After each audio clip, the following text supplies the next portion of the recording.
Here I was complaining about loss of pride and how life had treated me, and now I realize I never had any pride. And much of how life had treated me had been good, and the bulk of the bad was my own damn fault. Should have fired Colonel Parker by the time I got on the pictures. Old Fart had been a shark and a fool, and I was an even bigger fool for following him.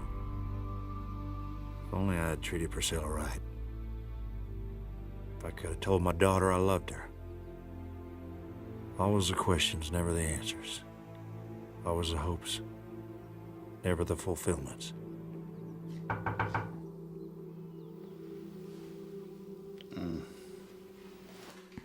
I had the woman who calls herself my niece come get me. She took me downtown this morning to the newspaper morgue. She's been helping me to do some research. Research on what, man? On our mummy. Well, you know something about him? I know plenty. Now, one of the lesser mummies on loan from the Egyptian government was being circulated all over the United States. You know, museums, stuff like that. What, you mean like King Tut or whatever? No, more like King Tut's brother. Now, his mummy was flown or carried by the train from state to state. When it got to Texas, it was stolen. Stolen? Evidence points to it being stolen at night by a couple of guys in a silver bus. Bus? Hey, I seen that. Anyway, the thieves broke into the museum, stole it in hopes of a ransom, when in comes the worst storm in East Texas history. Let me guess. The bus was washed away, see? Because I think I saw it today. It was way back in the creek. The mummy was imprisoned by the debris. Well, look here, how'd it come back to life, man? And how did I end up inside its memories? The speculation broadens here, but from what I read, some mummies get buried without their names, a curse put on their sarcophagus. Hey, now, maybe our boy's one of them. I mean, when he's in the coffin, he's just a dried-up old corpse. But when the bus got washed away, I mean, maybe it overturned or broke open or something, and now he's free of coffin and curse, man. He's free from imprisonment, but he still needs souls. And now he's free to have them. He can just keep on feeding unless he's finally destroyed. So what do we do, Jack? Well, changing rest homes might be a good idea. I can't think of much else. But I will say this. Our mummy is a nighttime kind of guy.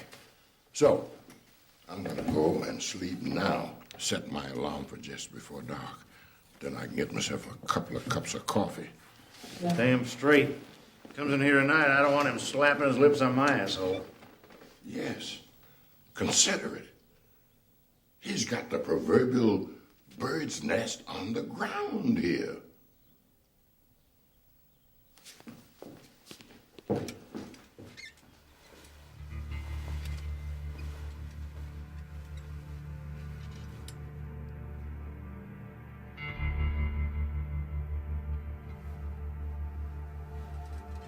What do I really have left in life but this place?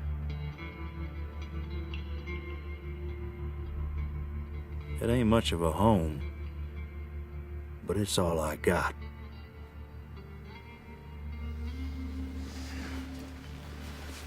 Well, God damn it. I'll be damned if I let some foreign graffiti-writing, soul-sucking son of a bitch in an oversized cowboy hat and boots take my friends' souls and shit them down the visitor's toilet.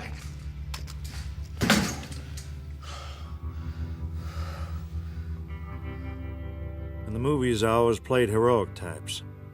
But when the stage lights went out, it was time for drugs and stupidity and the coveting of women. Now it's time. Time to be a little of what I'd always fantasized being.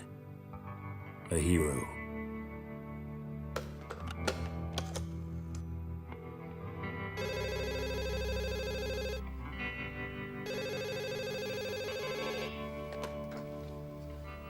Hello? Mr. Kennedy, ask not what your rest home can do for you. Ask what you can do for your rest home. Hey, you're copying my best lines. And let me paraphrase one of my own.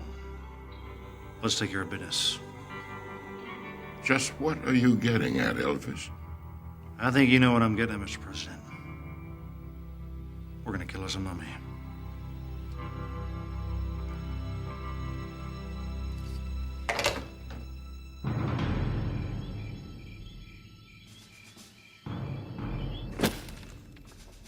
Two bottles of rubbing alcohol. Check. Don't even have to toss them. Look here. Found this in the storage room. I thought they kept it locked. They do. I stole a hairpin and picked the lock, baby. Great. Matches. Check. Even scrounged up a cigarette lighter. Good.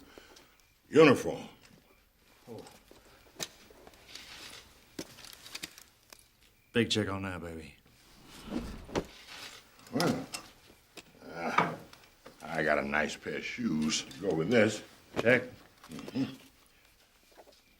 Scissors. Check. All right. Now, I got my chair oiled and ready to roll.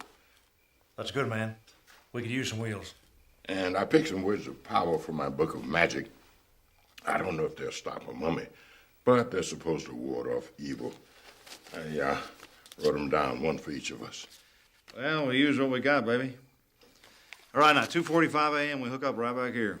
Oh, no, at the rate we travel, maybe we ought to start at 2:30. Say, Jack. Do we know what the hell we're doing, man? No. But they say that fire cleanses evil. Let's just hope that they, whoever they are, is right. Check on that, too. All right, synchronized watches. And mark.